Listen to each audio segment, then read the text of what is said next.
সকালে ঘুম থেকে উঠেই শখের বেটার মুখ থেকে এত সুন্দর একটা প্রস্তাব পাবো আমি কখনো ভাবতেও পারিনি। তো আজকে আমাকে বলতেছে যে চলো তোমাদের সবাইকে নিয়ে আজকে আমি বাইরে খেতে যাবো। তো ও সবসময় বলে কি যে আমি বাইরে থেকে নাস্তা কিনে নিয়ে আসতেছি, তুমি বাসায় খাও। যেহেতু আমার ছোটো বাচ্চাটা বাইরে গেলে একটু আনকমফোর্টেবল ফিল করে, কারণ আমরা বসে বসে খাই, ও একা বসে থাকতে চায় না।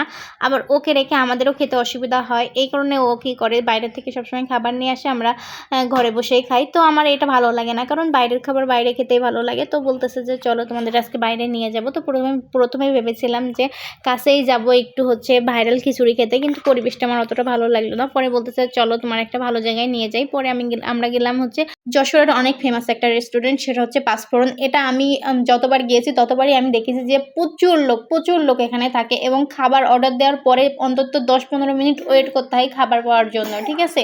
আর আমার তো সকালে নাস্তায় ডাল পরোটা হলে আর কিচ্ছু লাগে না। তো আমি ডাল পরোটা খাওয়ার পরে একটু চা খেয়ে নিলাম, দুধ চা। তো সবাই ভালো থাকবেন, আজকের মতো এই পর্যন্ত, আল্লাহ হাফেজ।